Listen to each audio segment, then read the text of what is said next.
Senior నాయకులు తిరుపతిరావు గారు, congratulation sir. మొత్తానికి మీరు కూడా వైసీపీ పార్టీ స్థాయికి వచ్చేసారు. ఎందుకంటే పాపం వారు ఈ మధ్యకాలం మిమ్మల్ని 1% కూడా ఓట్లు లేవు, సో బీజేపీకి మాట్లాడే అర్హత లేదన్నారు. పెద్దగా వాళ్ళు ఇక్కడ చేసింది ఏం లేదు, వాళ్ళకి 13 మీకు 8 స్క్రీన్ మీద చూస్తే. అందరికీ నమస్కారం. బ్రహ్మనాయుడు గారు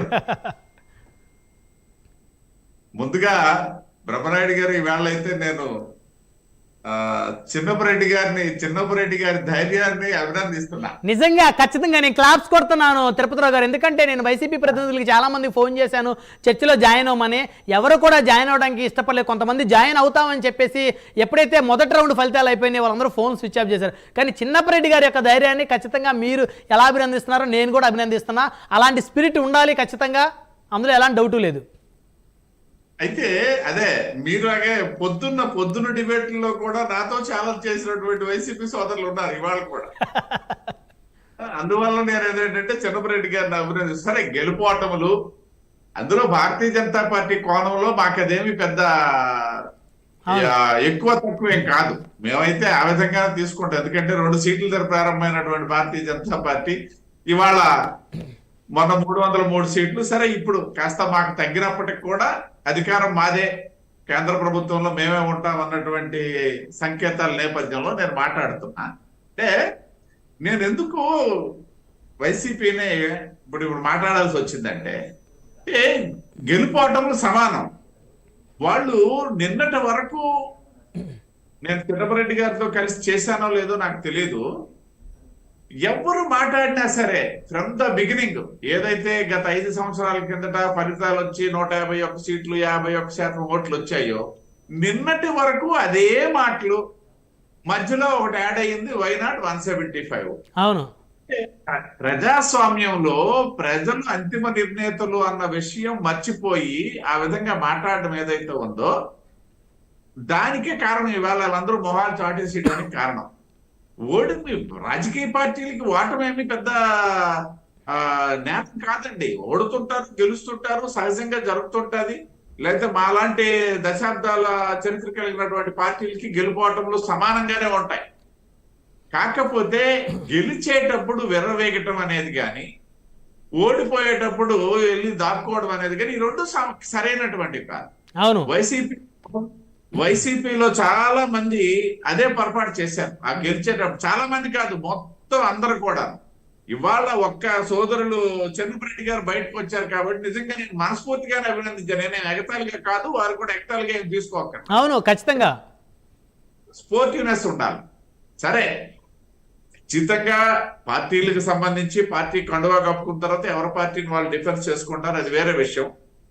అయితే గమనించాల్సింది ఏంటంటే, మేము కూడా చెప్తూనే వచ్చాం మీరు అన్నటువంటి పాయింట్. ఇవాళ వైసీపీకి దగ్గరలో మేము ఉన్నామని చెప్పేసి డెఫినెట్ గా. ఎందుకంటే వైసీపీ మాకంటే పెద్ద పార్టీ వైసీపీ కంటే పెద్ద పార్టీలు మళ్ళా 2 మా మిత్ర పక్షాలే. గమ్మత్తైన విషయం అది.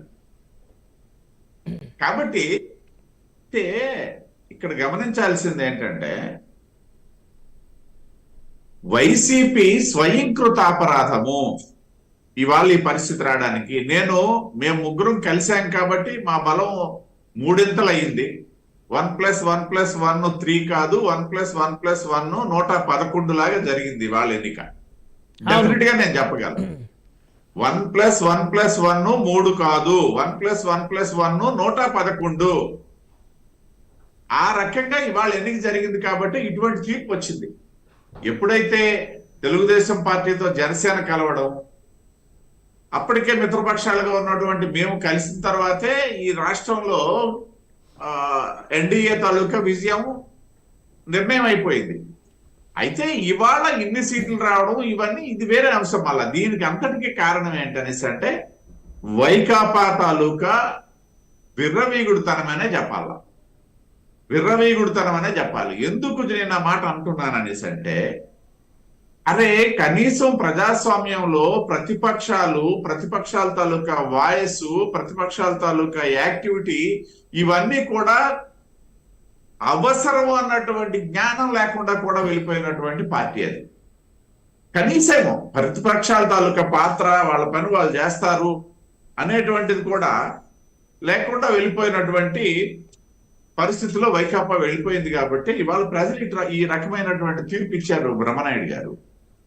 ఇక్కడ ఇంకొక విషయం మనం గమనించాలా, సరే ఈ తీర్పులో సీట్ల పరంగా మనం ఒకసారి పక్కన పెడితే ఎలాగో అత్యధికమైనటువంటి సీట్లు నా భూతో నా భవిష్యత్ అన్నటువంటి స్థాయిలో వస్తే ఏదైతే వచ్చినటువంటి మెజారిటీస్ నిన్నటి వరకు వచ్చినటువంటి సర్వేలు కానీ ఏది ఇవాళ ఉన్నటువంటి తీర్పులు నిజంగా ఈ సందర్భంగా బ్రహ్మనాయుడు గారు మనందరం కూడా కేకే సర్వేస్ అధినేతకు మాత్రం నిజంగా అభినందనలు తెలియజేయాలి.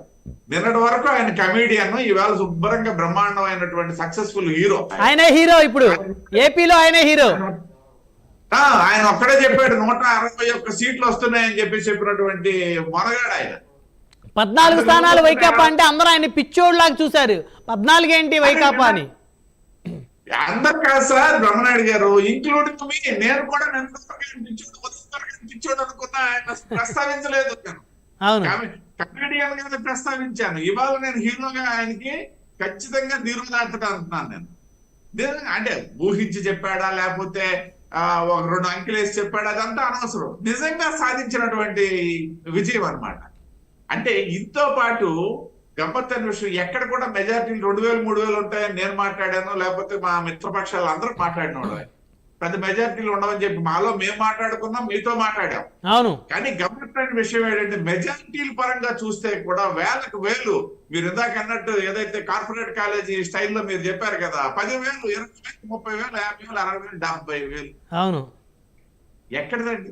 దీని అంతటికీ కారణం ఏంటనేసి అంటే ప్రభుత్వ వైఫల్యం ఉంటుంది, ఖచ్చితంగా ప్రభుత్వ వైఫల్యం ఉంటుంది. కానీ ప్రభుత్వం తాలూకా ఏదైతే దాన్ని ఏమంటారు అనేసి అంటే మిడిసి పడే తత్వం ఏదైతే ఉందో అది ప్రజలు జీర్ణించుకోలేదు. అరే వీళ్ళకి అవకాశం ఇస్తే, అధికారం ఇస్తే కోతి కొబ్బరికాయ దొరికినట్టు చేశారు అనేది ఒక భావంతో ఇవాళ ఇది ఈ గెలుపు నిజంగా చెప్పుకోవాలంటే మా మిత్రపక్షాల తాలూకా ఐక్యత కృషి ఒక ఎత్తు అయితే, కేవలం ఏదైతే వైసీపీ తాలూకా మిడిసిపాటు అనమాట. అంటే ఎవరు మాట్లాడడానికి అవకాశం లేకుండా పొద్దున్న వరకు కూడా అదే సరళిగా ఏదైతే కొనసాగించారో అది ప్రధానమైనటువంటి కారణం బ్రహ్మనాయుడు గారు. రైట్ మళ్ళీ వస్తాం సార్ మీ దగ్గరికి. మనతోటి శాంతి ప్రసాద్ గారు ఉన్నారు, జనసేన పార్టీ సీనియర్ నాయకులు, సీనియర్ అడ్వకేట్.